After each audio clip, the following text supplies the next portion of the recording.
जी नमस्कार। आज हम स्टार्ट करेंगे राज्य से साम्राज्य। ये जो लेसन है कि राज्य से साम्राज्य, कि पहले राज्य कैसे होते थे, कैसे शासन करते थे, कैसे राजधानियां होती थी, कैसे राजा का नियंत्रण होता था, इन सभी बातों पे इस लेसन में बताया गया है। सबसे पहले इसमें बताया कि जैसे सारनाथ चिन्ह है। इससे पहले लेसन में मैंने सारनाथ चिन्ह के बारे में एक ऐसी बात बताई थी कि जहाँ पर कुछ फर्स्ट हुआ था। अगर आप देख रहे हो ये सीरीज तो कमेंट करके वो बता सकते हो कि क्या फर्स्ट हुआ था सारनाथ में। जो सारनाथ है, सारनाथ का जो स्तंभ है, जो बचपन से हम पढ़ते आ रहे हैं कि सारनाथ का जो स्तंभ है जिसमें चार शेरों की मूर्तियां हैं, उसके बारे में बताया है कि जो स्तंभ स्थापित किया था, किसने स्थापित किया था, क्या इसके पीछे की कहानी रही है, उसके बारे में बताया है। और जैसे एक राजा पड़े हैं, अशोका, अशोका द ग्रेट, जिस साम्राज्य पर शासन करते थे उसकी स्थापना उसके जो दादा थे चंद्रगुप्त मौर्य, चंद्रगुप्त मौर्य ने करी थी। और कितने साल पहले करी थी? लगभग 2300 साल पहले करी थी। चाणक्य, जो चंद्रगुप्त मौर्य थे, उनके जो बहुत ही बुद्धिमान व्यक्ति जैसे चाणक्य, जिसका नाम चाणक्य भी कह सकते हैं और कौटिल्य भी कह सकते हैं, वो उनके शासन में एज ए मंत्री काम करते थे। तो उन्होंने एक बुक लिखी है। और जैसे अगर चंद्रगुप्त राजा बने थे तो उनके भी पीछे जो व्यक्ति था, जो मेन करेक्टर था, जिसके कारण वो इतनी अच्छी युद्ध की कला भी सीख पाए, उसके कारण वो एक अच्छे शासकों में जिसकी गिनती हो पाई है, तो उसके पीछे भी चाणक्य अथवा कौटिल्य का ही हाथ रहा है। जो बुक है, उन्होंने एक बुक लिखी थी। उन्होंने अपने जो राज्य में जैसे कैसे शासन चलता था, क्या कुछ था उनके शासन में, कौन सी अच्छी चीज़ें थी, कौन सी बुरी चीज़ें थी, वो सब के बारे में बताया है। किसमें? अर्थशास्त्र में। अर्थशास्त्र में जो अर्थशास्त्र बुक है, उसको इंग्लिश में या हिंदी में, दोनों में ही अर्थशास्त्र कहेंगे। ऐसा नहीं है कि हम इसको इंग्लिश में इकोनॉमिक्स लिख बैठेंगे। इकोनॉमिक्स नहीं लिखेंगे, इसका नाम ही अर्थशास्त्र है, तो बुक का नाम एज इट इज लिखा जाता है। तो साम्राज्य में बहुत से नगर थे। जैसे ये बताया कि साम्राज्य में बहुत से नगर थे जिनके द्वारा एक शासन का नियंत्रण होता है। जैसे आजकल होता है, कोई कैपिटल होती है, कोई कल्चरल कैपिटल होती है, कोई ऐसे बहुत ही महत्वपूर्ण नगर होता है जहाँ से जैसे छोटे छोटे जैसे जिले हैं, राज्य हैं, राज्यों की अलग से राजधानियाँ होती हैं, वहाँ से राज्यों का शासन चलता है। ऐसे ही उस टाइम भी था। इसमें बताया है कि जैसे 3 नगर हैं, पाटलिपुत्र, उज्जैन और तीसरा है तक्षशिला। ये तीनों नगर बहुत ही मेन केंद्र रहे हैं इनके शासन के। जो पाटलिपुत्र है, वो एक मेन जो राजधानी है वो रही है, मतलब कैपिटल सिटी रही है।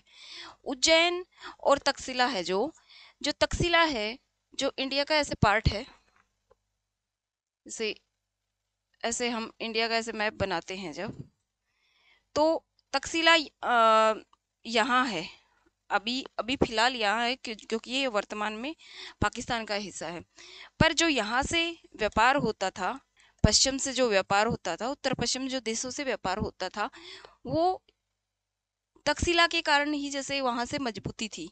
क्योंकि जो शासक के जो मेन कंट्रोलर होते हैं, जो इधर से व्यापार का नियंत्रण करेंगे, वो यहाँ बैठते थे। फिर दूसरा है कि उज्जैन। उज्जैन जो साउथ इंडिया से व्यापार होता था, जो साउथ इंडिया से व्यापार होता था, इधर से व्यापार होता था, इधर से, इसका नियंत्रण जो मेन था वो उज्जैन के हाथ में था। तो इस प्रकार यहाँ शासन का नियंत्रण रहा है। फिर जैसे छोटे से, जैसे इसमें एनसीईआरटी में हमेशा बताया होता है कि जैसे छोटे छोटे बॉक्स दिए होते हैं, बॉक्स में ये बताया होता है कि मतलब कुछ भी एक एक्स्ट्रा इन्फॉर्मेशन बताई होती है, वंश क्या होते हैं। जैसे इंग्लिश में हम जिसको डायनेस्टी कह देते हैं, डायनेस्टी कह देते हैं, जैसे एक राजा का बेटा और पीढ़ी दर पीढ़ी पीढ़ी दर पीढ़ी जब ऐसे ही शासन चलता है तो उसको क्या कहा जाता है, उसको डायनेस्टी या वंश कहा जाता है। जैसे इसमें बताया कि चंद्रगुप्त मौर्य थे, चंद्रगुप्त के बेटे बिंदुसार थे, बिंदुसार के पुत्र अशोका थे, जो कि अशोका द ग्रेट कहलाई।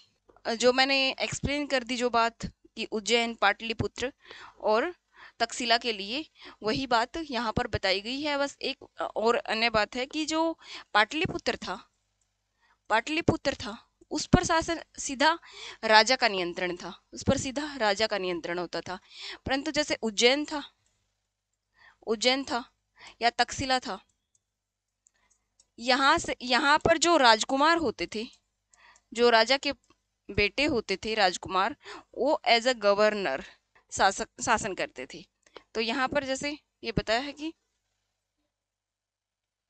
जैसे ये नगर बताए हैं, अभी बताया था मैंने जब वैसे रफ मैप बना के बताया था कि तक्षशिला, पाटलिपुत्र और उज्जैन ये मेन नगर रहे हैं।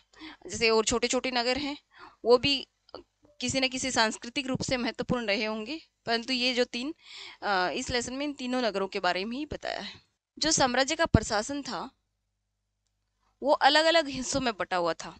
जैसे पाटलिपुत्र और उसके आसपास के इलाकों का जो सीधा नियंत्रण अभी बताया कि राजा करता था, परंतु जो और नगर बताए कि उन पर जो गवर्नर के रूप में अपने बच्चों को एक राजा स्थापित कर देता था, उनको ही वो ही शासन करते थे। ये सब जो बातें हैं, अर्थशास्त्र जो बताई अभी तक्षशिला, जो कौटिल्य की जो बुक है उसमें बताया कि ये सभी जो बातें हैं उसमें बताया है। अच्छा, जो राजा है अपना शासन चलाने के लिए कोई ना कोई तो धन वसूल करने का साधन अपनाता होगा। तो जैसे टैक्स है, टैक्स मेन रहता है जो शासन को चलाने के लिए, शासन को स्मूथली चलाने के लिए, हर एक चीज़ों को संभालने के लिए, अपनी सेनाओं को अच्छी तरह से प्रशिक्षित करने के लिए, मतलब ट्रेनिंग देने के लिए ये टैक्स की व्यवस्था करी जाती थी। ये प्राचीन काल से ही चला आ रहा है। तो नजराना एक वर्ड होता है। जैसे टैक्स तो हम ये है कि अभी जैसे जीएसटी है, अभी फिलहाल जैसे जीएसटी चला हुआ है कि दरें होती हैं 8%, 12%, 18%, 30%, ऐसे दर होती हैं। ऐसे टैक्स तो एक नियमित होता है। पर नजराना जो वर्ड है जो कि इस लेसन में बताया है, नजराना क्या है? नजराना नियमित ढंग से इकट्ठा नहीं किया जाता। अगर मतलब किसी का मन कर रहा है कि राजा को गिफ्ट देना है तो ऐसा कुछ चीजें जैसे नजराना के रूप में दे दी जाती हैं। फिर जो अर्थशास्त्र नाम की बुक है उसमें राजधानी में सम्राट कैसे रहता था उसके बारे में बताया है।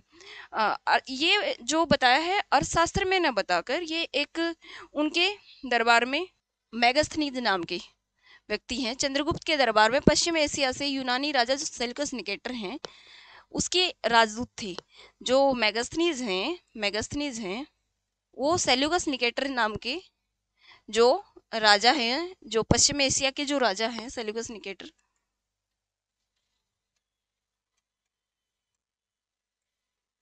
नाम के जो राजा हैं उनके उनके राजदूत हैं, मतलब एज अ एम्बेसडर यहाँ पर इस साम्राज्य में रह रहे हैं।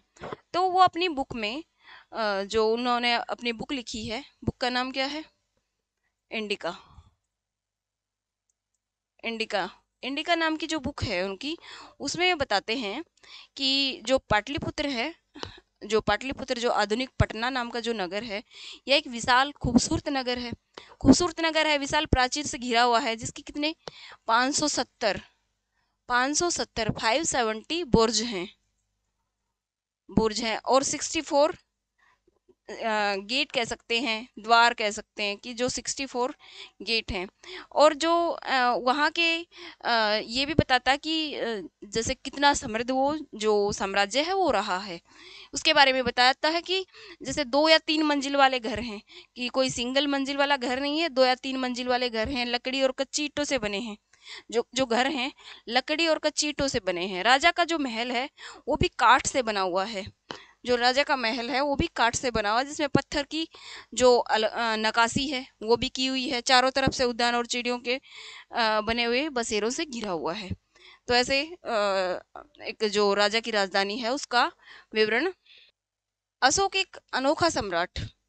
अशोक अशोक जो मौर्य वंश के सबसे प्रसिद्ध जो शासक कहते हैं उनमें से रहे। वो ऐसे पहले शासक थे जिन्होंने अ, अशोक सबसे पहले जो अगर जिक्र आता है तो अभिलेख लिखवाने का, जो अभिलेख लिखवाए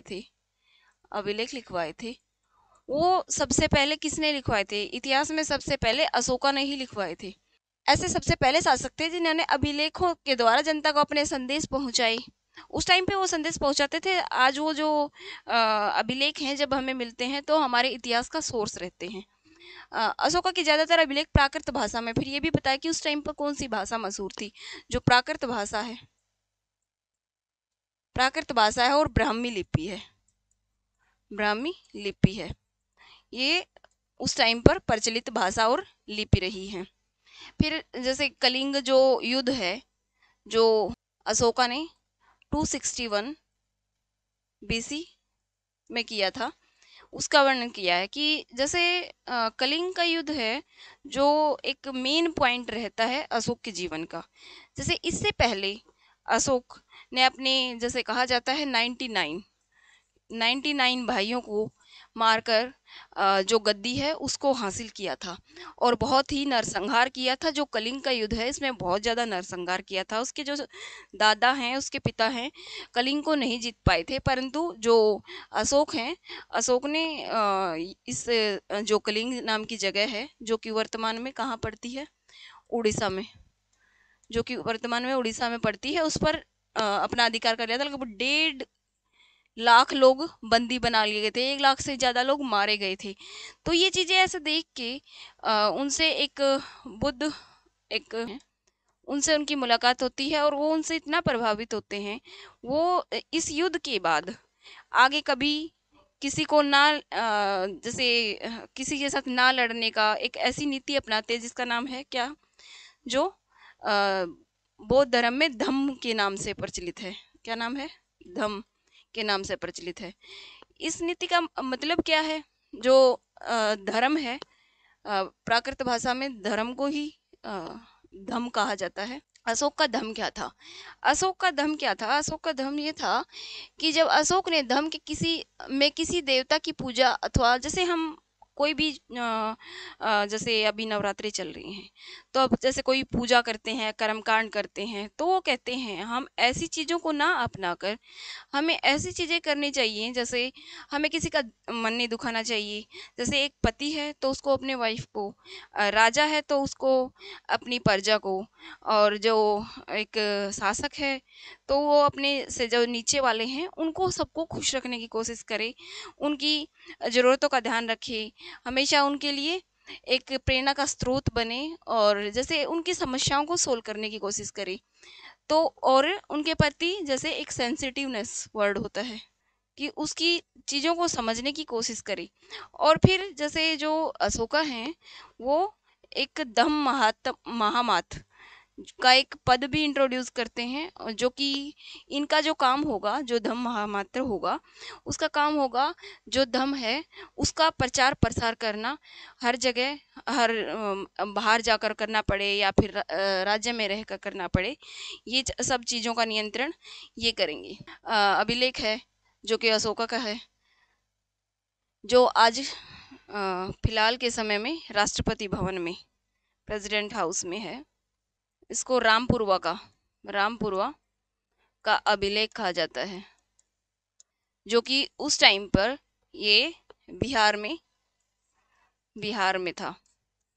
अब फिलहाल ये प्रेसिडेंट हाउस में है।